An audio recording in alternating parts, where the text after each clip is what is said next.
아들이 결혼을 하고 난 뒤 제 마음속엔 묘한 공허함이 자리 잡았습니다. 어린 시절부터 언제나 제 곁에서 밥을 먹고 투정을 부리고 때로는 말도 없이 제 옆에서 TV만 보던 아들이었는데 이제는 다른 집 가장이 되어 멀리 가버린 듯한 기분이 들었습니다. 물론 아들이 독립해 제 가정을 꾸렸으니 기쁘고 대견스러운 일입니다. 하지만 매일 저녁마다 밥상을 차려주던 제 손길이 더 이상 필요 없다는 현실은 어쩐지 마음 한구석을 시리게 했습니다. 저녁을 먹으려고 식탁에 앉으면 괜히 빈자리가 크게 느껴졌습니다.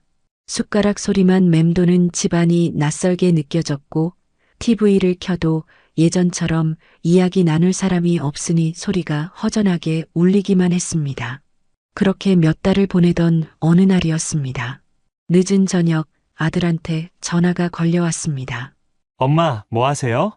전화기 너머로 들려오는 목소리가 한껏 들떠 있었습니다. 아들은 마치 어린 시절로 돌아간 듯한 목소리로 이렇게 말했습니다. 엄마, 그때 해주셨던 고등어 조림 기억나요? 요즘 이상하게 그게 먹고 싶어요. 순간 가슴이 뭉클해졌습니다. 제 손맛을 여전히 기억하고 또 찾는다는 것이 얼마나 고맙던지요. 그래, 그럼 엄마가 한번 해줄까? 정말이요? 아, 너무 좋아요. 수화기 너머로 들려오는 아들의 밝은 목소리에 저도 모르게 웃음이 번졌습니다. 그날 밤 저는 오랜만에 시장에 나갔습니다. 싱싱한 고등어를 고르고 양파며 파, 마늘을 챙기면서 마음속에 자꾸만 아들의 얼굴이 떠올랐습니다. 이거 하면 좋아하겠지. 밥 2그릇은 그냥 비우겠지. 발걸음이 그렇게 가벼울 수가 없었습니다. 다음날 새벽부터 부엌에서 분주하게 움직였습니다. 칼로 야채를 썰고 간장 양념을 맞추고 생선을 지글지글 볶아내면서 손끝에 힘이 절로 들어갔습니다. 냄비에서 나는 향이 온 집안에 퍼지자 저 스스로도 군침이 돌 정도였습니다. 이렇게 시작된 게 한 달에 한 번씩 아들에게 반찬을 해다주는 일이었습니다.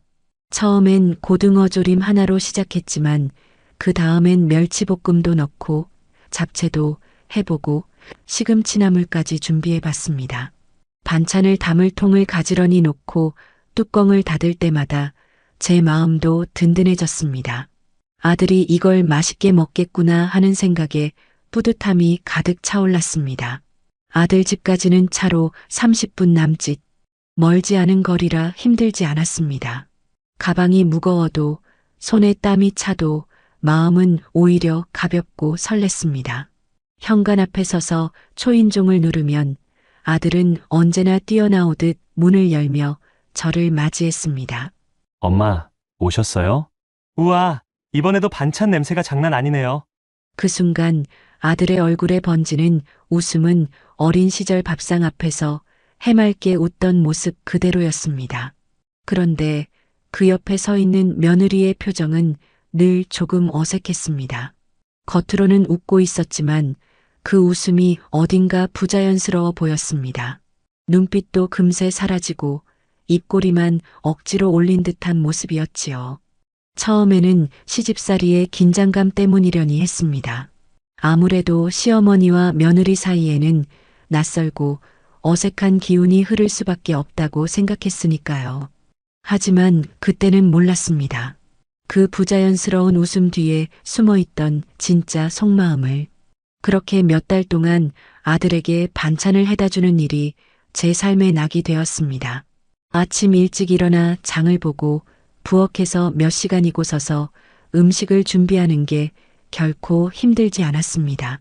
오히려 집안의 밥 냄새, 나물향, 양념 냄새가 가득 퍼지는 그 순간이 살아있음을 느끼게 해주었지요.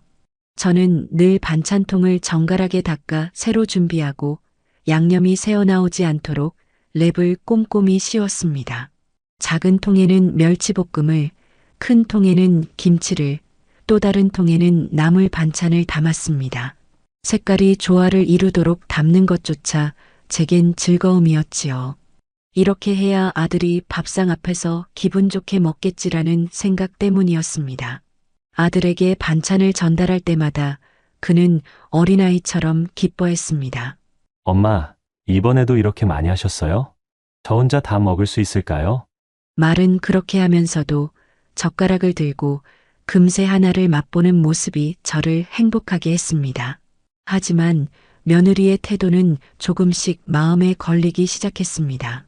처음 몇 번은 억지로라도 미소를 보였지만 시간이 지날수록 표정이 굳어지는 걸 느낄 수 있었습니다. 반찬을 냉장고에 넣을 때 며느리가 슬쩍 한숨을 쉬는 모습도 눈에 들어왔습니다. 그 한숨이 제 귀에는 참 크게 들렸습니다. 혹시 내가 너무 자주 오는 걸까? 아니면 며느리가 집안 살림에 간섭한다고 생각하나? 이런 의문이 스멀스멀 올라왔지만 저는 그저 아들이 좋아하니 괜찮다고 스스로를 다독였습니다. 며느리와의 관계는 시간이 지나면 자연스러워질 거라 믿었으니까요. 어느 날은 이런 일도 있었습니다. 제가 고추장 불고기를 해갔는데 아들이 한 입 먹고 감탄했습니다. 역시 엄마가 해주신 건 달라요. 그때 옆에서 며느리가 웃으며 말하긴 했습니다. 네, 맛있네요. 그런데 양이 많아서 저희 둘이 다 먹기엔 조금 버겁네요. 그 말은 분명 웃으며 한 이야기였지만 제 귀에는 미묘한 불편함으로 들렸습니다. 저는 괜히 민망해져서 다음에는 조금 덜 해야겠다고 생각했습니다. 하지만 막상 만들다 보면 손이 또 커져 이것저것 담다 보면 결국 가방이 무거워지고 말았습니다. 이렇듯 아들은 늘 고맙다 했지만 며느리의 반응은 조금씩 저를 불안하게 만들었습니다. 겉으로 드러내지는 않았지만 속으로는 제가 가져오는 반찬을 달가워하지 않는 듯 했습니다. 그 불편한 기운을 본격적으로 느낀 건 어느 날 반찬통을 정리하다가였습니다. 싱크대 위에 놓인 빈 통이 몇 개 보이길래 다 먹은 줄 알고 고마운 마음이 들었습니다. 하지만 이상하게도 통 안쪽이 깨끗하지 않았습니다. 음식물이 긁힌 자국도 없이 거의 그대로 담겼다가 버려진 듯한 흔적이 남아 있었습니다. 그 순간 제 마음이 이상하게 서늘해졌습니다. 혹시 먹지 않은 걸까? 하지만 이내 설마 그럴 리가 있나? 아들이 맛있다고 했는데 하며 스스로를 달랬습니다. 그러나 그 작은 의심은 마음 한켠에 깊게 남았습니다. 그렇게 의심이 남아 있었지만 저는 여전히 아들이 먹고 싶어 한다는 그 말만 믿고 다시 부엌에 섰습니다. 그날도 새벽같이 일어나 시금치와 콩나물을 다듬고 갈치조림을 준비했습니다. 손끝에 힘이 들어가면서도 마음속에는 또다시 아들이 기뻐하겠지 하는 기대가 자리했습니다. 반찬통을 차곡차곡 가방에 담아 아들 집으로 향했습니다. 현관문을 열자 아들이 언제나처럼 반갑게 맞아주었습니다. 엄마, 오셨어요? 냄새가 또 기가 막히네요. 아들의 얼굴에서 환한 미소가 번지는 걸 보는 순간 피곤했던 몸이 금세 풀렸습니다. 저는 부엌으로 들어가 반찬을 하나씩 냉장고에 넣고 있었습니다. 그때 뒷문 쪽에서 며느리가 들어왔습니다. 그 순간 며느리의 표정이 잠깐 굳어지는 게 제 눈에 들어왔습니다. 하지만 이내 애써 웃으며 다가와 제 옆에 서더니 조심스럽게 말을 꺼냈습니다. 어머니, 이젠 많이 힘드실 텐데 그만해서 가져다 주셔도 돼요. 그 말이 순간 제 귀에 또렷하게 꽂혔습니다. 저는 잠시 멈칫했습니다. 손에 들고 있던 반찬통을 냉장고에 넣지도 못한 채 그대로 멈춰 섰습니다. 힘들다니? 내가 힘들어 보여서 하는 말이니? 제가 웃음을 지으며 물었지만 속으로는 마음이 조금 무거워졌습니다. 며느리는 고개를 살짝 숙인 채 대답했습니다. 네, 어머니 연세도 있으신데 이렇게 반찬까지 챙겨주시는 게 혹시 너무 수고스러울까 봐요. 말은 분명 배려처럼 들렸지만 그 속에 담긴 진짜 뜻은 무엇일까 하는 의문이 스쳐갔습니다. 아들이 맛있게 먹고 싶어하는 반찬이라 가져오는 것인데 왜 며느리는 이렇게 선을 긋는 듯한 말을 할까? 저는 애써 태연한 척 웃으며 말했습니다. 아니야, 힘든 거 하나도 없어. 오히려 내가 이렇게 해주는 게 즐겁단다. 내가 만든 걸 아들이 맛있게 먹는다고 하니 기운이 나서 하는 거지. 하지만 며느리의 얼굴은 여전히 어두웠습니다. 억지로 미소를 지었지만 그 속에 숨길 수 없는 불편함이 비쳤습니다. 그날따라 그 표정이 제 마음을 오래도록 짓눌렀습니다. 집으로 돌아오는 길, 아들의 웃음과 며느리의 말이 엇갈리며 자꾸 마음속에서 부딪혔습니다. 정말로 내가 힘들어 보여서 한 말일까? 아니면 반찬을 받는 게 부담스러워서 한 말일까? 그날 이후 저는 반찬을 만들 때마다 마음속에 작은 망설임이 생겼습니다. 하지만 동시에 아들이 좋아한다고 했던 그 웃음을 잊을 수 없어 또다시 부엌에 서곤 했습니다. 며느리의 그 말이 마음 한켠에 가시처럼 박힌 날 이후 저는 반찬을 준비하면서도 괜히 머뭇거리는 순간이 많아졌습니다. 칼로 야채를 썰다가도 이걸 가져다 주면 며느리가 또 뭐라고 하지 않을까 하는 생각이 스치고 양념을 맞추다가도 정말 좋아하는 건 아들뿐일까 하는 의문이 고개를 들었습니다. 그렇다고 손을 놓을 수는 없었습니다. 아들이 전화를 걸어 반찬 이야기를 꺼낼 때마다 제 마음은 다시 흔들렸습니다. 엄마, 저번에 해주신 오징어 볶음 있잖아요. 그게 너무 맛있었어요. 이런 소리를 들으면 저는 또다시 시장에 나가 싱싱한 오징어를 고르고 있는 제 모습을 발견하곤 했습니다. 그날도 마찬가지였습니다.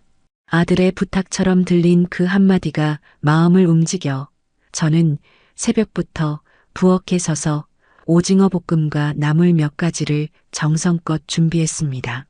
반찬통 뚜껑을 하나하나 닫으며 마음속으로 다짐했습니다.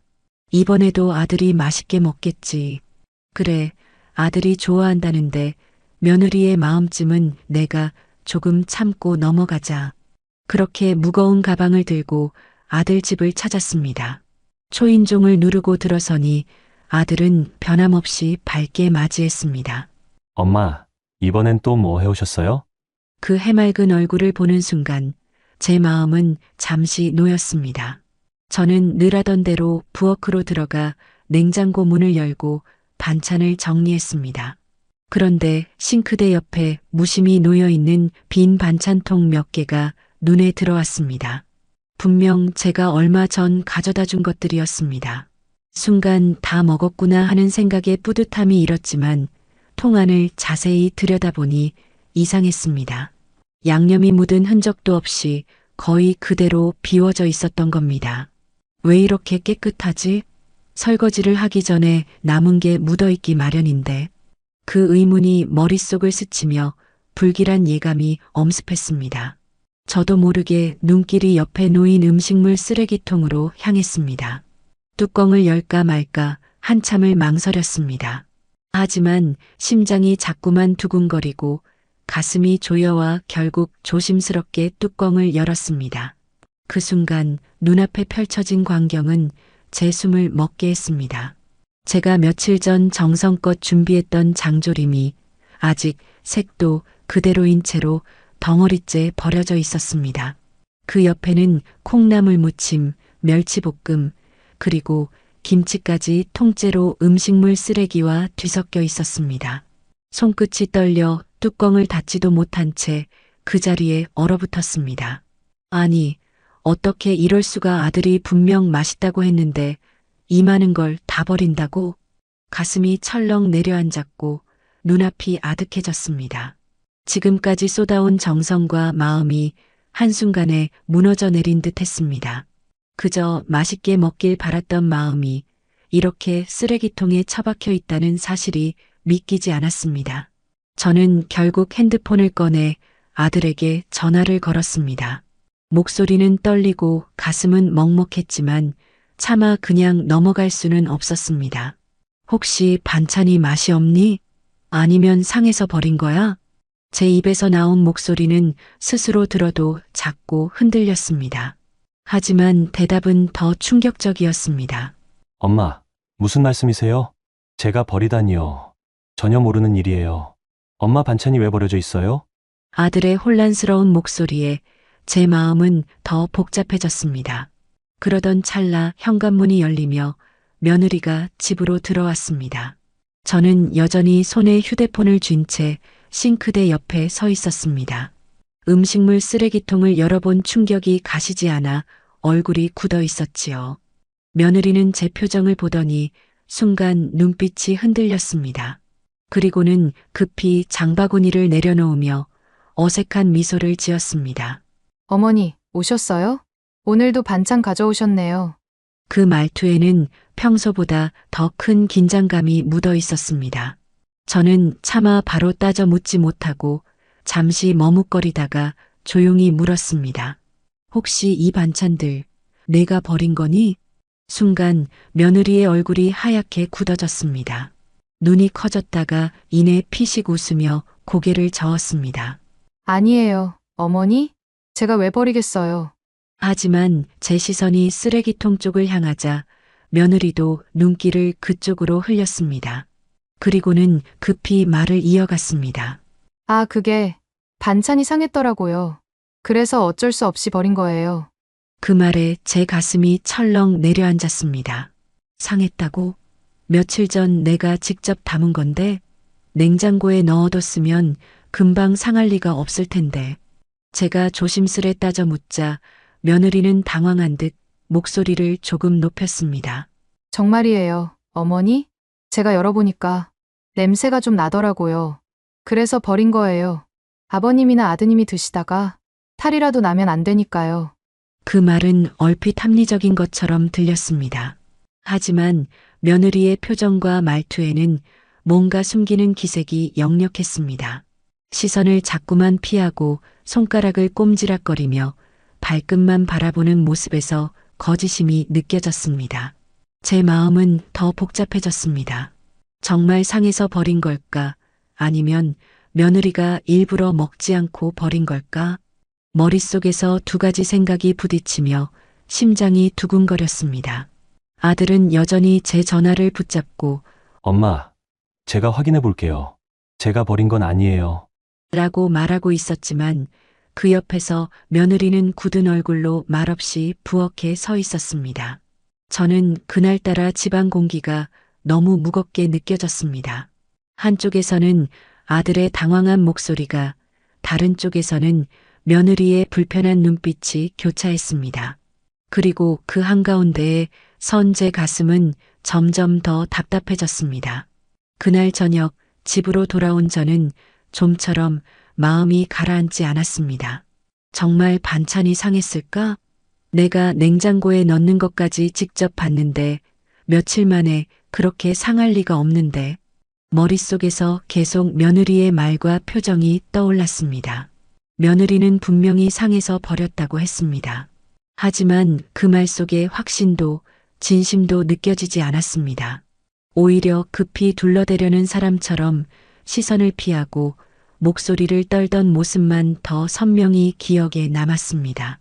며칠 뒤 저는 다시 반찬을 준비했습니다. 이번에는 혹시 몰라 양을 줄여 몇 가지 반찬만 담았습니다. 그리고 일부러 아들에게 직접 확인하고 싶어 집에 들러 반찬을 냉장고에 넣을 때까지 지켜봤습니다. 엄마, 감사합니다. 이번에도 맛있게 먹을게요. 아들은 예의 그 환한 웃음으로 반찬통을 받아 냉장고에 넣었습니다. 저는 속으로 이번에는 어떻게 되는지 지켜봐야지라고 생각했습니다. 그리고 며칠이 지나 다시 아들 집을 찾았을 때 저는 눈을 크게 뜰 수밖에 없었습니다. 냉장고 한쪽에 넣어둔 제 반찬들이 거의 그대로 남아 있었던 겁니다. 뚜껑도 열지 않은 채 손도 대지 않은 듯한 상태였습니다. 순간 심장이 철렁 내려앉았습니다. 이제야 알겠다. 상해서 버린 게 아니었구나. 애초에 손도 대지 않았던 거구나. 그때 부엌에 있던 며느리가 제 시선을 눈치챘는지 급히 다가왔습니다. 그리고 당황한 얼굴로 이렇게 말했습니다. 어머니, 그게 요즘 저희가 일이 바빠서 제대로 식사를 못했어요. 그래서 반찬을 아직 못 먹었네요. 이번에도 그럴듯한 이유를 내세웠지만 반찬 뚜껑조차 열리지 않은 상태를 보고 있던 제 눈에는 더 이상 변명으로밖에 들리지 않았습니다. 바빠서 못 먹은 거니? 아니면 아예 먹을 생각이 없는 거니? 제가 조용히 물었지만 며느리는 잠시 말을 잇지 못했습니다. 그저 고개를 숙인 채 작은 한숨만 내쉬었습니다. 그 순간 그녀의 진심이 조금씩 드러나기 시작했습니다. 억지로 둘러대던 말들이 더 이상 이어지지 못하고 불편해하는 표정 속에서 숨겨온 감정이 조금씩 번져 나왔습니다. 저는 그 자리에 서서 더 이상 아무 말도 할 수 없었습니다. 이제는 틀림없구나. 며느리는 내가 해오는 이 반찬이 전혀 반갑지 않은 거구나. 며느리의 어색한 변명을 들으며 저는 더 이상 아무 말도 하지 못했습니다. 반찬통에 손도 대지 않은 흔적이 뚜렷한데 바빠서 못 먹었다는 말은 변명으로밖에 들리지 않았습니다. 가슴 한쪽이 점점 차갑게 식어갔습니다. 그날 저녁 아들이 퇴근하고 집으로 돌아왔습니다. 아들은 평소처럼 저를 보고 반갑게 웃었지만 며느리의 얼굴은 굳어 있었습니다. 저는 아들에게 차마 대놓고 묻지 못하고 그냥 묵묵히 식탁에 앉아 있었습니다. 그런데 식사를 준비하던 며느리가 갑자기 싱크대 쪽에서 크게 한숨을 쉬더니 그동안 억눌러 왔던 말을 터뜨리고 말았습니다. 어머니, 솔직히 말씀드릴게요. 저희는 반찬이 필요 없어요. 저는 제 방식대로 요리를 하고 싶은데 이렇게 자꾸 반찬을 가져오시면 오히려 불편해요. 순간 제 귀가 의심스러웠습니다. 불편하다는 말이 그렇게 날카롭게 들릴 줄 몰랐습니다. 불편하다니? 아들이 좋아한다고 해서 해온 건데. 제가 조심스레 말을 꺼내자 며느리는 더 단호해진 목소리로 이어갔습니다. 남편이야 어머니 앞이니까 좋아한다고 하는 거지. 사실은 저도 그렇고 너무 많아서 감당이 안 돼요. 저희 냉장고는 늘 가득 차고 버려지는 것도 많아요. 솔직히 말해서 매번 치우는 것도 저한테는 큰 부담이에요. 그 말은 칼날처럼 제 가슴을 베어냈습니다. 저는 순간 숨이 막혀 아무 말도 하지 못했습니다. 아들은 그 자리에 앉아 고개만 숙이고 있었습니다. 어쩌면 아들도 이 사실을 알고 있었는지도 모릅니다. 하지만 끝내 저를 향해 한마디도 하지 않았습니다.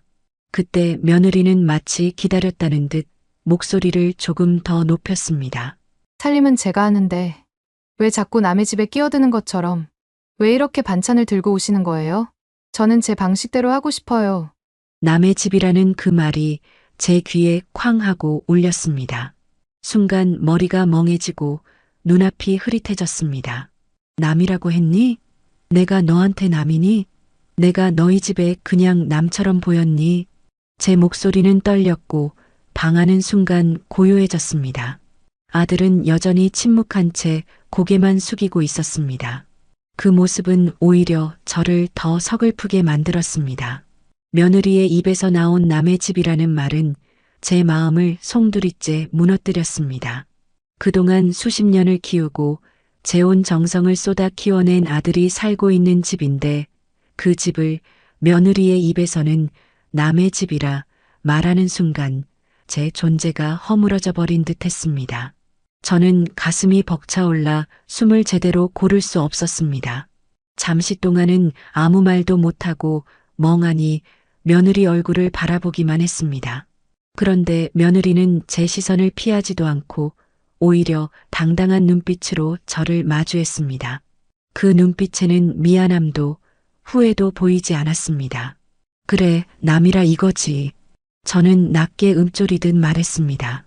목소리가 떨려 나왔고 방 안은 숨소리조차 들리지 않을 만큼 고요해졌습니다. 아들은 옆에서 아무 말도 하지 못한 채 고개를 숙이고만 있었습니다. 제 눈에는 아들이 며느리의 말에 동조하는 듯 보였습니다. 내가 너를 위해 해준 수많은 것들이 결국 아무 의미도 없는 거였구나. 서운함과 분노, 슬픔이 뒤섞여 눈물이 차올랐지만 자존심 때문에 울음을 삼켰습니다. 그 순간 저는 결심했습니다. 그래, 남이라고 했으니 앞으로 나도 남처럼 살겠다. 우리 이젠 연락 끊고 지내자. 제 입에서 나온 그 말은 차갑고 단호했습니다. 방 안 공기는 더욱 무겁게 가라앉았습니다. 아들이 고개를 번쩍 들었지만 입술만 파르르 떨릴 뿐 아무 소리도 내지 못했습니다. 며느리의 얼굴에는 놀람과 안도의 기묘한 기색이 스쳐갔습니다. 저는 더 이상 그 자리에 머물 수가 없었습니다. 가방을 들고 자리에서 일어나 현관으로 향했습니다. 발걸음이 무겁게 느껴졌지만 동시에 속에서 무언가 끊어져 나가는 듯한 해방감이 스쳐 지나갔습니다. 문을 나서며 마지막으로 뒤를 돌아봤습니다. 아들은 여전히 의자에 앉아 고개만 숙이고 있었고 며느리는 굳은 표정으로 서 있었습니다. 그 모습은 제 마음에 깊은 상처로 새겨졌습니다. 그날 이후 저는 결심대로 아들과 며느리에게 일절 연락하지 않았습니다. 아들이 몇 번 전화를 해왔지만 받지 않았습니다. 며느리의 목소리를 들을까 두려웠고 다시 상처받을까 두려웠습니다. 남이라 했으니 이제 정말 남처럼 살아야지. 스스로를 다독이며 하루하루를 버티듯 살아갔습니다. 연락을 끊고 지낸 지 한두 달이 지났을 때였습니다. 휴대폰에는 아들의 부재중 전화가 여러 번 찍혀 있었지만 저는 끝내 받지 않았습니다. 며느리의 얼굴과 남이라는 말이 떠올라 차마 대답할 수 없었지요. 그러던 어느 날 늦은 저녁에 현관문을 두드리는 소리가 들렸습니다. 문을 열어보니 그곳에는 아들이 서 있었습니다. 얼굴은 수척해 있었고 눈빛에는 간절함이 담겨 있었습니다. 엄마 저예요. 아들의 목소리는 떨리고 있었습니다. 저는 순간 가슴이 철렁 내려앉았지만 애써 냉정하게 대답했습니다. 무슨 일이니? 왜 이렇게 늦은 시간에 찾아왔니? 아들은 한숨을 내쉬며 현관 앞에 서 있다가 이내 제 손을 꼭 잡았습니다. 엄마, 미안해요. 정말 미안해요. 그날 아무 말도 못한 것도, 엄마를 지켜드리지 못한 것도 다 제 잘못이에요. 그 말에 제 눈가가 순간 뜨거워졌지만 저는 일부러 고개를 돌렸습니다. 사과는 내가 할 게 아니야. 내 아내가 해야 할 일이야. 아들은 잠시 말문을 닫았다가 목소리를 낮추며 간절히 속삭였습니다. 엄마 혹시 며느리 몰래 반찬 좀 가져다 주시면 안 될까요? 제가 솔직히 엄마 반찬 없으면 밥을 잘 못 먹겠어요. 밖에서 사 먹는 것도 싫고 집에서 해주는 것도 입에 잘 안 맞아요. 엄마가 해주신 게 아니면 밥이 그냥 밥 같지가 않아요. 그 말은 제 가슴을 깊이 울렸습니다. 아들이 어린 시절부터 제 손맛에 길들여져 있다는 걸 알았지만 결혼한 지금도 여전히 제 반찬을 그리워한다는 사실이 너무 애틋했습니다. 내 아내는 뭐라 하겠니? 너도 알잖아. 내가 반찬 가져다 주는 걸 얼마나 싫어하는지. 제가 조심스레 묻자 아들은 잠시 머뭇거리더니 고개를 숙였습니다. 알아요. 그래서 제가 몰래 받으려고요, 엄마. 제가 집 근처까지 나가서 직접 받을게요. 며느리 모르게 저만 먹을 수 있게요. 아들의 그 간절한 눈빛 앞에서 저는 차마 거절할 수가 없었습니다. 그동안 쌓였던 서운함과 분노가 조금씩 녹아내리며 다시금 모정이 제 마음을 흔들었습니다. 정말 그렇게까지 해서라도 먹고 싶니? 네, 엄마. 저한테 엄마 반찬은 그냥 음식이 아니라 마음이에요. 그게 없으면 밥을 먹는 기분이 안 나요. 그 말에 저는 결국 고개를 끄덕였습니다. 알았다. 하지만 약속하자. 며느리 모르게 너 혼자 챙겨 먹는 걸로. 나는 다시는 그 집에 가서 모욕당하고 싶지 않다. 아들은 고개를 크게 끄덕이며 제 손을 꼭 잡았습니다. 네, 엄마. 절대 그렇게 안 할게요. 저만 몰래 잘 챙겨 먹을게요. 감사합니다. 엄마. 그날 밤 저는 오랫동안 잠을 이루지 못했습니다. 한쪽 마음은 여전히 아프고 서운했지만 다른 한쪽 마음은 아들을 위해 다시 부엌에 서야겠다는 결심으로 뜨겁게 달아올라 있었습니다. 그날 이후 제 부엌은 다시 활기를 되찾았습니다. 하지만 예전처럼 들뜬 마음으로 반찬을 준비하는 것은 아니었습니다. 이번에는 들키지 않도록 오직 아들을 위해서만 몰래 챙겨야 한다는 부담이 따라붙었습니다. 저는 일부러 반찬의 양을 줄였습니다. 예전처럼 냉장고 가득 채울 정도로 하지 않고 소량만 담아 작은 통에 나누어 담았습니다. 통도 일부러 새 것을 쓰지 않고 집에 있던 낡은 용기를 꺼내 썼습니다. 혹시 며느리가 눈치챌까봐 익숙하지 않은 모양의 반찬통을 사용하기가 두려웠기 때문입니다. 반찬을 만들면서도 마음이 편치 않았습니다.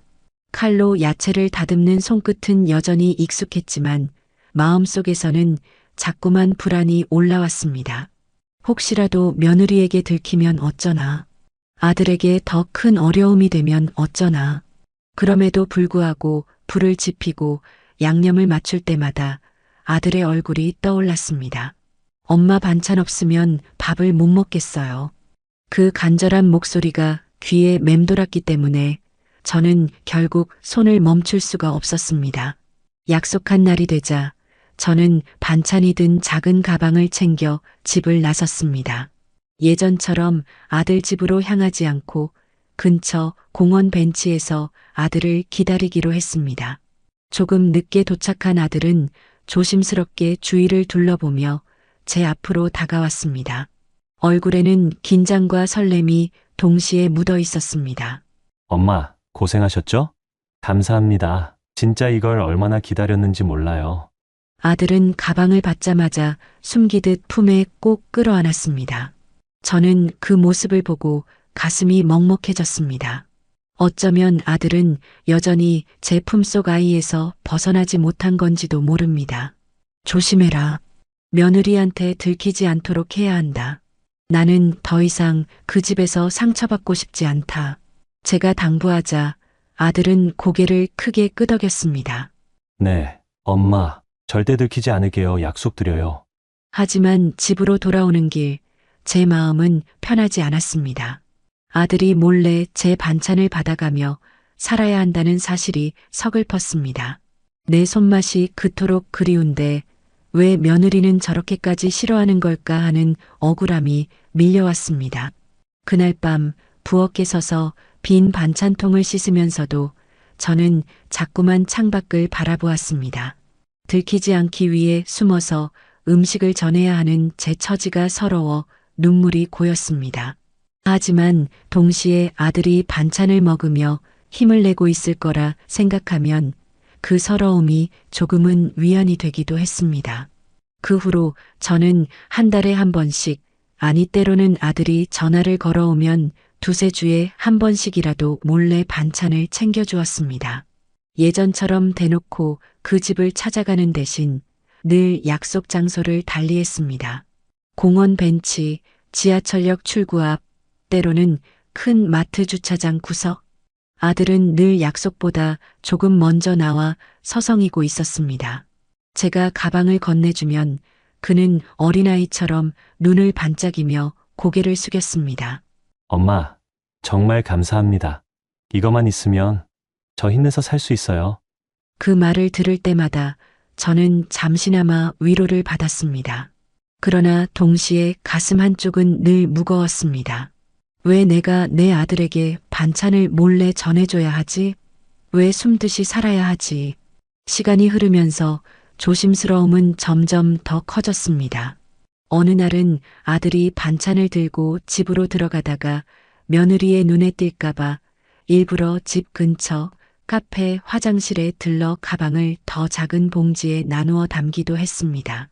그 모습을 들은 저는 마음이 더욱 안쓰러웠습니다. 그러던 어느 날 일이 터지고 말았습니다.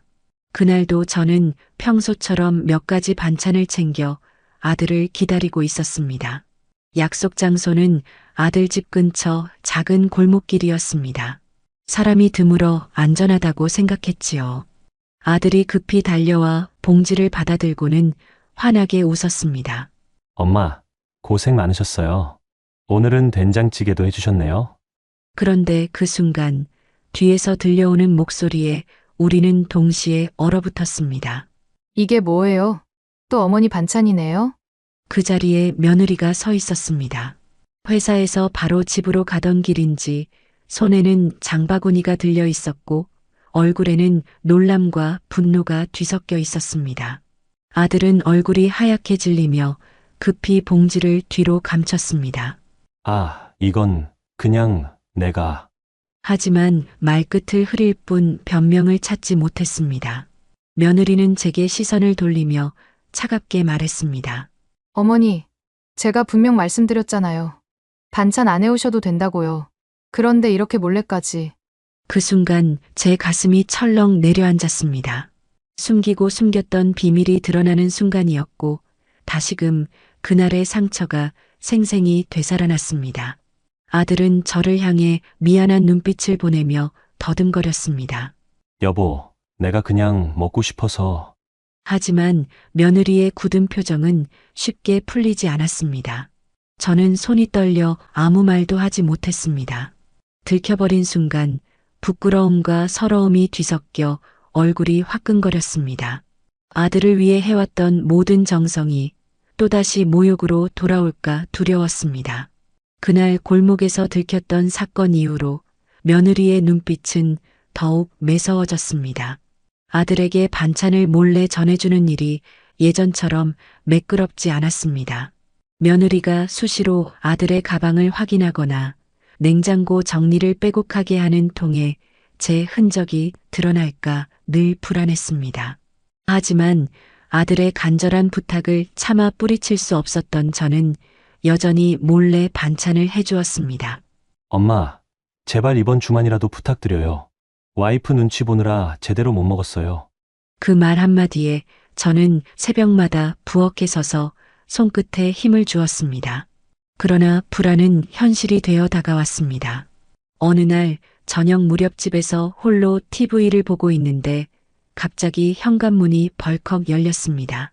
놀라서 달려나가 보니 며느리가 서 있었습니다.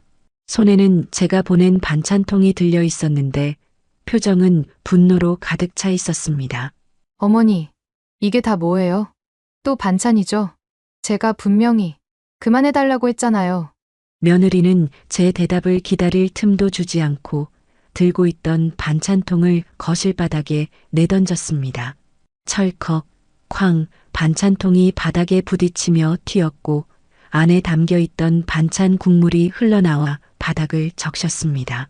저는 너무 놀라 몸이 굳어버렸습니다. 그 순간 며느리가 외쳤습니다. 이 맛대가리 없는 반찬 좀 그만하라고요. 이제 갖다 버리는 것도 진절머리 나요. 그 말은 칼날처럼 제 가슴을 깊숙이 파고들었습니다. 그동안의 억울함, 서운함, 그리고 외로움이 한꺼번에 밀려와 눈물이 왈칵 쏟아질 뻔했지만 저는 꾹 참았습니다. 뭐라고 했니? 맛도 없다니 갖다 버린다니. 제 목소리는 떨렸고 손은 반찬 국물로 젖은 바닥 위에서 허공을 더듬었습니다. 며느리의 얼굴에는 더 이상 가식적인 미소도 체면을 지키려는 태도도 없었습니다. 그저 원망과 짜증이 그대로 드러나 있었습니다. 저도 이제 지쳤어요. 제가 제 집 살림하는데 왜 자꾸 남의 음식이 이렇게 끼어들어야 하냐고요. 남편이야 엄마 반찬이라고 좋아할지 몰라도 저는 매번 버리는 것도 짐이에요. 이제 그만 좀 하세요. 그 말에 저는 더 이상 버틸 힘이 없었습니다. 무릎이 후들거려 의자에 털썩 주저앉으며 바닥에 흩어진 반찬통을 멍하니 바라볼 뿐이었습니다. 아들 얼굴이 떠올랐습니다. 엄마 반찬 없으면 밥을 못 먹는다고 간절히 말하던 그 아들. 그런데 그 반찬이 지금 제 앞에서 발로 차이듯 내던져지고 맛대가리 없다는 모욕의 말까지 들어야 한다니 세상이 뒤집힌 듯 아득했습니다. 바닥에 나뒹구는 반찬통과 흘러내린 국물을 바라보며 저는 마치 제 가슴이 함께 찢겨나간 듯한 고통을 느꼈습니다. 그동안의 정성과 사랑이 한순간에 쓰레기처럼 짓밟힌 것만 같았습니다. 이게 내가 해온 게 그렇게까지 짐이었니?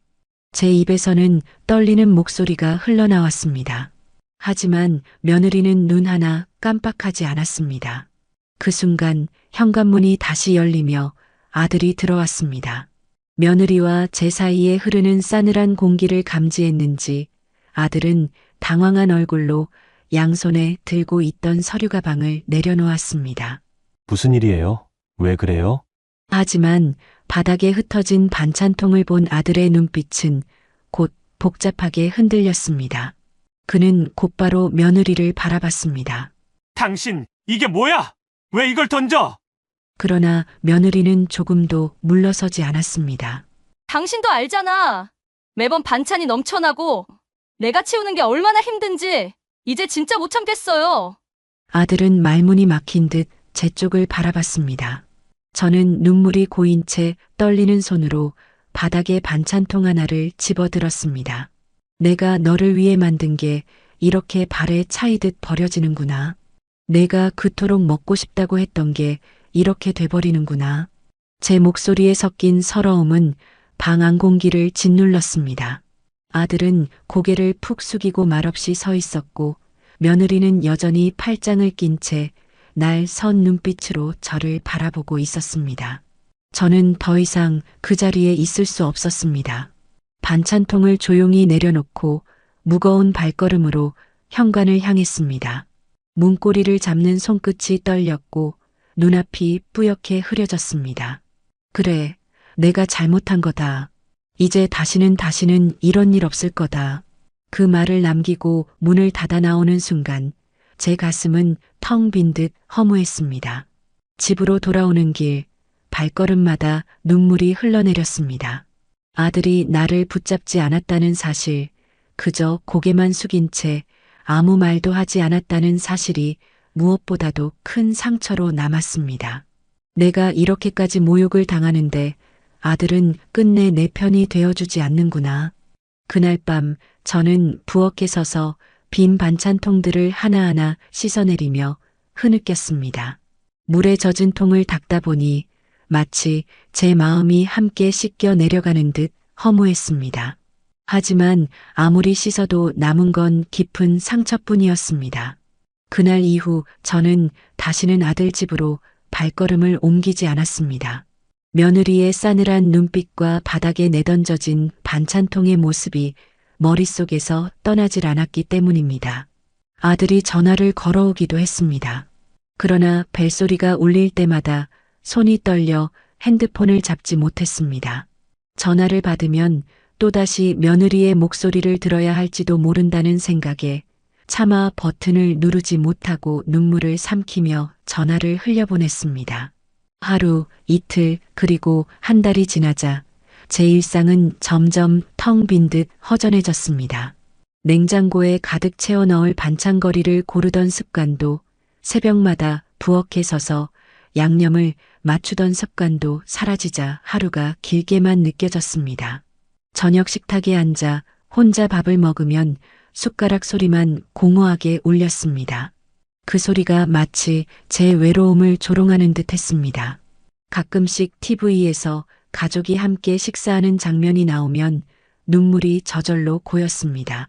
내 아들도 예전엔 저렇게 내 옆에서 밥을 먹었는데 그때의 웃음소리가 귀에 생생히 들려오는 것 같아 TV를 꺼버리기도 했습니다. 무엇보다 견디기 힘든 건 아들의 침묵이었습니다. 그날 며느리가 반찬통을 던졌을 때 아들은 제 편에 서주지 않았습니다. 그저 고개를 숙이고 말없이 있었을 뿐 그 모습이 제 마음을 더 깊이 아프게 했습니다. 내가 너를 위해 평생을 살아왔는데 내가 그날 한마디도 못했구나. 시간이 흐르면서 전화벨은 점점 줄어들었습니다. 며칠에 한 번씩 걸려오던 전화가 일주일에 한 번, 2주에 한 번으로 줄더니 결국 몇 달째 아들의 목소리를 듣지 못하게 되었습니다. 그럴수록 마음은 더 쓸쓸해졌습니다. 그러나 자존심 때문에 먼저 전화를 걸 수는 없었습니다. 며느리에게 다시 모욕당할까 두려웠기 때문입니다. 밤마다 잠들지 못하고 뒤척이던 어느 날 문득 이런 생각이 스쳤습니다. 정말 내가 잘못한 걸까? 아들이 먹고 싶다고 해서 반찬을 해간 것뿐인데 며느리에게는 왜 그렇게 큰 짐이 되었을까? 스스로 답을 찾으려 해도 마음속엔 끝없는 허무와 억울함만 남았습니다. 어느새 계절이 2번이나 바뀌고 창밖의 나무에는 새잎이 돋고 지기를 여러 번 반복했습니다. 그 사이 저는 아들과 며느리와의 연락을 완전히 끊은 채 지냈습니다. 처음에는 서운함과 분노가 컸지만 시간이 흐르면서 그 빈자리는 허전함과 그리움으로 바뀌었습니다. 그러던 어느 날 저녁 현관문을 두드리는 소리가 들렸습니다. 평소 같았으면 그냥 지나쳤을 테지만 그날은 유난히 마음이 허해 문을 열고 말았습니다. 문 앞에는 다소 수척해진 얼굴의 아들이 서 있었습니다. 엄마, 그 한마디에 그동안 꾹 참아왔던 눈물이 차올랐습니다. 하지만 저는 애써 표정을 굳히고 차갑게 말했습니다. 여기 웬일이냐? 무슨 일로 왔니? 아들은 마치 죄인처럼 고개를 숙인 채 조심스럽게 집 안으로 들어왔습니다. 엄마, 정말 미안해요. 그동안 연락도 못 드리고 찾아오지도 못하고 그날도 엄마 편에 서지 못해서 얼마나 죄송했는지 몰라요. 아들의 떨리는 목소리에 제 마음은 흔들렸습니다. 하지만 가슴 깊은 곳에서 쌓여온 상처는 쉽게 사라지지 않았습니다. 저는 한동안 침묵하다가 조용히 입을 열었습니다. 잘못한 건 내가 아니지 않니? 내가 너한테 화가 난 게 아니야. 내 아내가 잘못했는데 왜 내가 이렇게 와서 고개를 숙이니? 아들은 고개를 번쩍 들더니 당황한 표정으로 저를 바라봤습니다. 그래도 엄마, 남편인 제가 막지 못했고 결국 엄마가 상처를 받으셨잖아요. 그러니까 제 잘못도 맞아요. 저는 단호하게 고개를 저었습니다. 아니야. 내가 나한테 사과할 일은 없어. 내 아내가 내 앞에서 반찬통을 집어 던지고 맛대가리 없다느니 갖다 버린다느니 그 말들을 했잖니? 그건 내가 아니라 내 아내가 나한테 무릎 꿇고 사과해야 하는 일이야. 아들은 더 이상 말을 잇지 못하고 두 손을 무릎 위에 올린 채 고개를 떨궜습니다. 그 모습은 안쓰러웠지만 저는 끝내 마음을 굽히지 않았습니다. 내가 널 위해 해온 건 사랑이지 멸시받을 이유가 아니야. 내가 아무리 사과해도 그날 들은 말들이 내 가슴에서 지워지진 않는다. 내 아내가 내게 와서 진심으로 사과하지 않는 이상 나는 이 상처를 안고 살 수밖에 없다. 아들은 손등을 꼭 쥐며 고개를 끄덕였습니다. 그 눈빛에는 억울함과 답답함 그리고 간절함이 뒤섞여 있었습니다. 하지만 저는 끝내 그 마음을 받아주지 않았습니다. 아들은 더 머물고 싶다는 듯 제 앞에 앉아 있었지만 저는 굳게 마음을 다잡았습니다. 돌아가거라. 내가 받아야 할 사과는 내가 줄 수 있는 게 아니야. 내가 널 탓하지는 않는다. 하지만 내 아내가 내 앞에 와서 진심으로 잘못을 빌기 전엔 이 마음은 풀릴 수가 없다. 아들은 무겁게 고개를 끄덕이며 일어섰습니다. 현관으로 향하는 발걸음이 느릿했고 문 앞에서 한참 동안 뒤돌아보며 저를 바라봤습니다. 그 눈빛에는 말 못한 수많은 사정과 미안함이 담겨 있었습니다. 그러나 저는 더 이상 시선을 마주하지 않았습니다. 문이 닫히고 집안에 고요가 내려앉아 숨이 턱 막히는 듯 했습니다. 거실에 혼자 앉아 있으니 아들의 어깨가 떨리던 모습, 떠나던 뒷모습이 눈앞에서 떠나지 않았습니다. 내가 너무 단호했나? 순간 이런 생각도 스쳤지만 곧 고개를 저었습니다. 아니야. 이번만큼은 물러서지 말아야 해. 내가 잘못한 것도 아닌데 왜 내가 고개를 숙여야 하니? 그날 며느리 입에서 나온 말들이 내 가슴을 어떻게 후벼 팠는데 저는 스스로에게 단단히 다짐했습니다. 며느리가 무릎 꿇고 사과하지 않는 한 결코 용서하지 않겠다고. 그날 밤 평소보다 늦게까지 잠을 이루지 못했습니다. 부엌불을 켜둔 채 앉아 있다 보니 반찬을 만들던 제 손길이 자꾸 떠올랐습니다. 냄비 속에서 보글보글 끓던 찌개 냄새, 김이 모락모락 오르던 순간마다 웃던 아들의 얼굴. 그 모든 게 이제는 멀리 흘러가 버린 기억처럼 느껴졌습니다. 며칠이 지났습니다. 여전히 아들은 연락이 없었습니다. 하지만 제 마음은 조금도 흔들리지 않았습니다. 아니야, 아들이 사과할 일이 아니다. 잘못한 건 며느리다. 그 생각을 굳게 붙잡으며 하루하루를 버텼습니다. 그리고 어느 날 낯선 인기척이 현관 앞에서 들려왔습니다. 문을 열자 그곳에는 며느리가 서 있었습니다. 그녀의 손은 떨리고 있었고 얼굴은 창백했습니다. 제 눈을 마주치자마자 그녀는 문턱을 넘어 들어오더니 주저앉아 무릎을 꿇었습니다. 어머니, 제가 잘못했습니다. 용서해 주세요.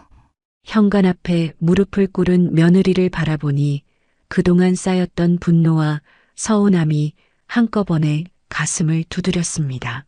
그토록 당당하고 차갑던 그녀가 이렇게 고개를 숙인 모습은 처음이었습니다. 어머니, 제가 잘못했습니다. 정말. 제가 경솔했습니다.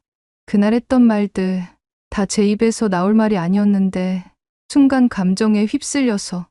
며느리의 목소리는 떨렸고 두 손은 바닥에 꼭 눌린 채 떨고 있었습니다.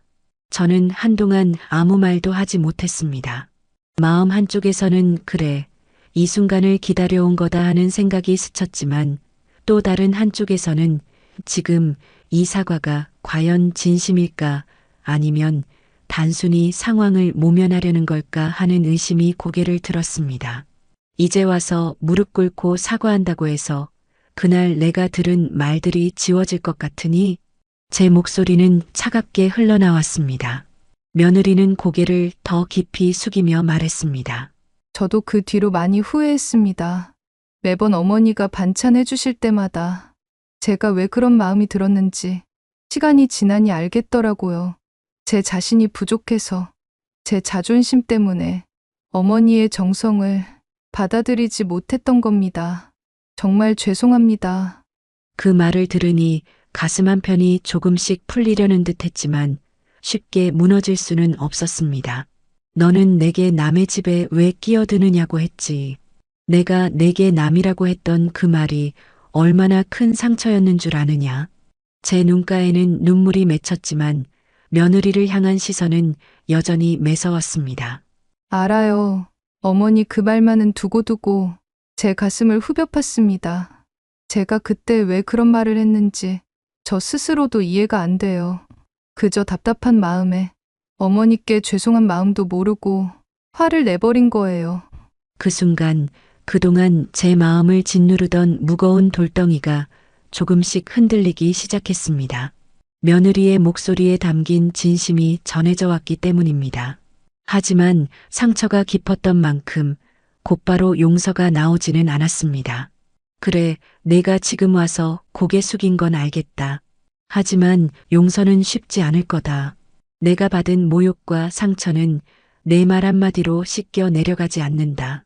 제 말에 며느리는 눈물을 글썽이며 고개를 끄덕였습니다. 네, 어머니. 당장 용서해달라는 건 아닙니다. 다만 제 진심을 알아주셨으면 합니다. 앞으로는 정말 달라질 겁니다. 그 순간 집안 공기는 숨막힐 만큼 고요했습니다. 제 마음속에서는 여전히 분노와 서운함이 살아있었지만 동시에 며느리의 눈물 어린 얼굴이 낯설게 다가왔습니다. 그 모습은 어쩐지 처음으로 저를 진심으로 어머니라 부르는 듯 했습니다. 며느리는 여전히 바닥에 무릎을 꿇은 채 눈물을 훔치지 못하고 있었습니다. 바닥에 떨어진 눈물이 작은 얼룩을 만들고 그 위로 그녀의 두 손이 꼭 모여 있었습니다. 저는 의자에 앉은 채 멀뚱히 그녀를 바라봤습니다. 차갑게 굳어있던 제 마음이 완전히 풀린 것은 아니었지만 그녀가 지금껏 보여주던 모습과는 전혀 다른 눈빛이 제 마음을 흔들었습니다. 그날 내가 던진 말들이 내 귀에 어떻게 박혔는지 알기나 하니 나는 밤마다 그 소리에 잠을 못 잤다. 내가 내게 그렇게까지 미움을 살 만한 일을 했는지 수도 없이 나 자신을 원망했어. 제 목소리는 떨렸지만 한 글자 한 글자에 그동안의 아픔이 묻어 있었습니다. 며느리는 더 고개를 숙이며 대답했습니다. 어머니, 제가 정말 잘못했습니다. 저는 어머니가 제 삶에 끼어드는 것처럼 느꼈습니다. 그런데 시간이 지나고 보니 그건 제 마음의 여유가 없어서 그렇게 보였던 겁니다. 어머니의 정성을 제가 오히려 짐처럼 받아들였던 거예요. 용서해달라는 말조차 죄송하지만 그래도 진심으로 사과드리고 싶었습니다. 그 말을 들으니 제 마음속에서 오래된 응어리가 조금씩 녹아내리는 듯 했습니다. 아직 완전히 풀린 것은 아니었지만 그녀가 처음으로 솔직한 마음을 꺼내 놓았다는 사실이 느껴졌습니다. 잠시 침묵이 흐른 뒤 저는 천천히 입을 열었습니다. 좋다. 내가 이렇게 무릎 꿇고 와서 사과한 걸 내가 모르는 척할 수는 없지. 하지만 내가 금방 용서한다고 말할 수는 없다. 시간이 필요하다. 며느리의 눈에 다시 눈물이 맺혔습니다. 하지만 이번엔 후회와 감사가 함께 담긴 눈물이었습니다. 네, 어머니. 시간이 걸리더라도 괜찮습니다. 제가 바뀌는 모습을 보여드리겠습니다. 다시는 어머니 마음 아프게 하지 않겠습니다. 저는 그녀의 말을 들으며 가만히 한숨을 내쉬었습니다. 그 숨결 속에 남아있던 분노와 원망이 조금은 가벼워지는 듯 했습니다. 그날 밤 며느리가 돌아가고 난 뒤에도 제 마음은 여전히 복잡했습니다. 하지만 이전처럼 가슴이 돌덩이처럼 무겁지는 않았습니다. 그래, 아직 끝난 게 아니구나. 나도 저 아이도 조금씩 바뀔 수 있을지도 모르겠구나. 며느리가 다녀간 날 이후 제 마음은 이전과는 달라져 있었습니다. 여전히 그날의 상처가 완전히 아문 것은 아니었지만 마음속 깊은 곳에서 작은 균열이 생기듯 굳어있던 감정이 조금씩 풀려나가고 있었습니다. 며칠 뒤 뜻밖에도 며느리에게서 전화가 걸려왔습니다. 저는 처음엔 망설이다가 전화를 받지 않으려 했지만 이내 손끝이 제멋대로 움직여 버튼을 눌렀습니다. 어머니, 저예요. 이번 주말에 혹시 시간 되시면 저희 집에 한번 오시겠어요? 예전처럼 반찬을 가져오시라는 말이 아니고요. 제가 직접 밥상을 차려드리고 싶어서요. 그 목소리는 예전과 달리 조심스러웠고 어딘가 떨리고 있었습니다. 저는 한동안 아무 말도 하지 않다가 낮게 대답했습니다. 내가 직접 밥상을 차린다고? 네, 어머니, 제가 부족하지만 그동안 받은 걸 조금이라도 갚고 싶습니다. 그 말은 제 가슴에 묘한 울림을 주었습니다. 아직도 믿기지 않았지만 며느리의 진심을 확인할 기회라는 생각이 들어 조심스럽게 승낙했습니다. 주말이 되자 아들 부부의 집에 들어섰습니다. 예전처럼 반찬을 들고 오는 대신 빈손으로 들어가니 발걸음이 묘하게 가벼우면서도 어색했습니다. 거실에서는 아들이 환한 얼굴로 저를 맞이했고 부엌에서는 며느리가 분주히 움직이고 있었습니다. 어머니, 조금만 기다리세요. 오늘은 제가 만든 된장찌개랑 잡채를 준비했어요. 그녀의 목소리에는 예전처럼 날선 기운이 없었습니다. 대신 긴장과 정성이 묻어났습니다. 식탁에 차려진 음식은 서툴지만 정성스러웠습니다. 국물은 짭짤했고 잡채의 간은 조금 모자랐지만 그 모든 것이 제겐 특별하게 느껴졌습니다. 저는 젓가락을 들며 조용히 말했습니다. 내가 이렇게 음식을 차려주는 건 처음이구나. 며느리는 얼굴을 붉히며 고개를 숙였습니다. 네, 어머니 많이 부족하죠? 그래도 앞으로는 제가 조금씩 더 배우고 어머니께도 여쭤보면서 해보려고 해요. 그 말을 들으니 마음속에서 오래 묵은 서운함이 조금은 녹아내리는 듯 했습니다. 그날 식탁에서 처음으로 며느리와 마주 앉아 웃으며 대화를 나눌 수 있었습니다. 집으로 돌아오는 길, 저는 문득 이런 생각을 했습니다. 사람의 마음도 시간이 필요하구나. 나도 저 아이도. 우리가 조금씩 바뀌면 어쩌면 예전처럼 따뜻한 가족이 될 수도 있겠지. 그날 이후로 며느리의 태도는 조금씩 달라졌습니다. 예전처럼 차갑고 날선 말투가 아니라 조심스럽게 제 눈치를 살피며 말을 건네곤 했습니다. 며칠이 지나 아들 집에 다시 들른 날이었습니다. 저는 빈손으로 찾아가 앉아 있었고 며느리는 부엌에서 과일을 깎아내왔습니다. 어색한 침묵이 잠시 흐른 뒤 며느리가 조심스럽게 입을 열었습니다. 어머니, 저 부탁이 하나 있어요. 저는 뜻밖의 말에 고개를 들어 그녀를 바라봤습니다. 며느리는 손끝을 만지작거리며 조금 머뭇거리더니 말을 이어갔습니다. 어머니, 반찬 저도 배우고 싶습니다. 그동안 제가 무례했던 것도 알고 있고, 솔직히 제가 만든 건 남편이 잘 먹지 않아요. 어머니 손맛을 따라갈 수 없으니까요. 그래서 어머니께 직접 배우고 싶습니다. 그 말을 듣는 순간 제 가슴은 묘하게 울컥했습니다. 한때 제 반찬을 맛대가리 없다고 내던지던 며느리 입에서 이제는 직접 배우고 싶다는 말이 나올 줄은 몰랐기 때문입니다. 저는 잠시 말없이 그녀를 바라보다가 천천히 대답했습니다. 내가 정말 그렇게 하고 싶니? 배워서 제대로 하겠다고 마음먹은 거니? 네, 어머니. 제가 부족하다는 걸 이제야 알았어요. 남편 입맛도 어머니 마음도 제가 지켜야 하는데 그러지 못했잖아요. 그러니 제게 가르쳐 주세요. 그 순간 제 마음속에 쌓였던 응어리가 조금 더 풀려나가는 듯 했습니다. 좋다. 내가 원한다면 내가 아는 걸 하나씩 가르쳐 주마.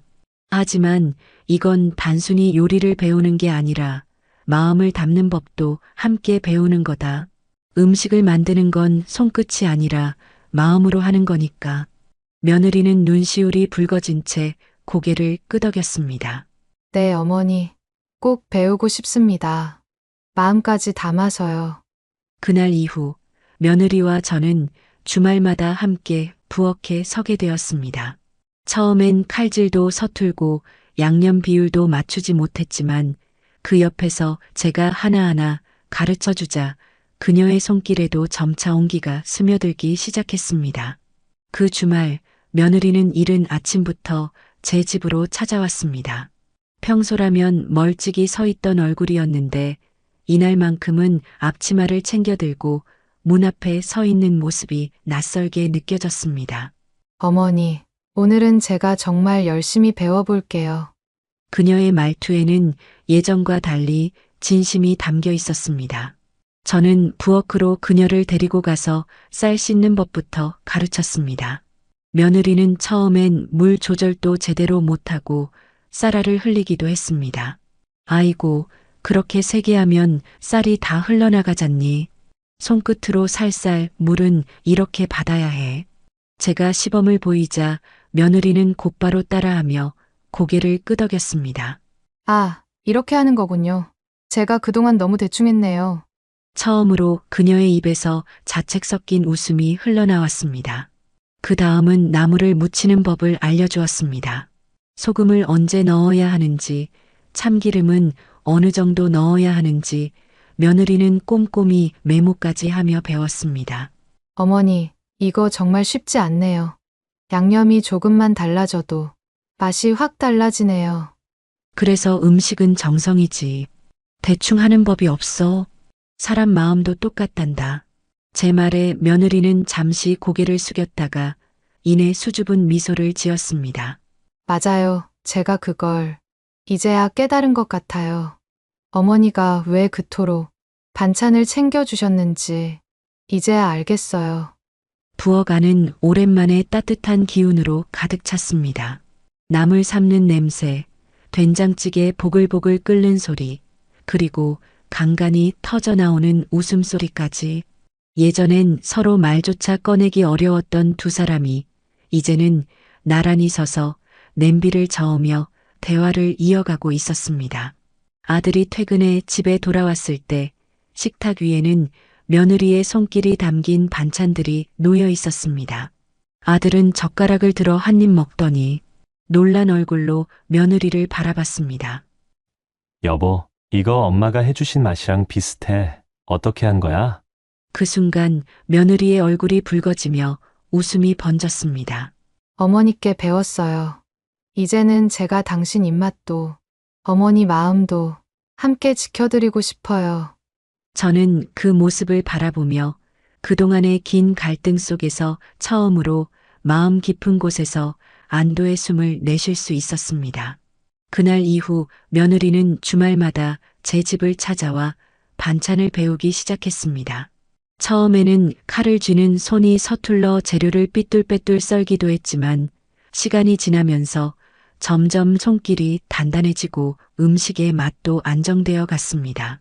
무엇보다 달라진 건 그녀의 마음이었습니다. 어머니, 이 맛이 맞을까요? 하고 조심스레 묻는 눈빛, 그리고 제 말을 메모하며 귀 기울이는 태도 속에서 예전처럼 차갑고 날 선 기운은 더 이상 찾아볼 수 없었습니다. 아들도 달라졌습니다. 이제는 식탁에 앉아 아내가 만든 반찬을 맛있게 먹으며 엄마 손맛이 느껴진다며 웃곤 했습니다. 그 모습을 바라보는 제 가슴도 따뜻하게 데워졌습니다. 돌아보면 지난 시간들은 참으로 고되고 아팠습니다. 반찬을 해주고도 모욕을 당했고 가족이라 믿었던 사이에서 남이라는 말을 들어야 했습니다. 하지만 결국 시간과 진심이 쌓여 서로의 마음을 열 수 있었습니다. 저는 이제 며느리를 원망만 하던 마음을 내려놓고 있습니다. 이 아이도 아직 배워가는 중이구나. 나도 그 길을 조금 도와주면 되는 거구나. 그렇게 생각하니 부엌에서 함께 웃으며 나란히 음식을 만드는 이 시간이 감사하게 느껴졌습니다. 저녁 무렵 며느리와 아들이 제 곁에 앉아 함께 밥을 먹는 순간 저는 문득 지난 세월의 상처보다 지금의 따뜻함이 훨씬 더 크다는 것을 알게 되었습니다. 그래, 결국 가족이란 건 서로 맞춰가고 배워가는 거구나. 상처도 있었지만 결국 이렇게 함께 웃을 수 있다면 그걸로 충분하다. 그렇게 저는 오랜 갈등 끝에 가족의 소중함을 다시금 마음 깊이 새기게 되었습니다.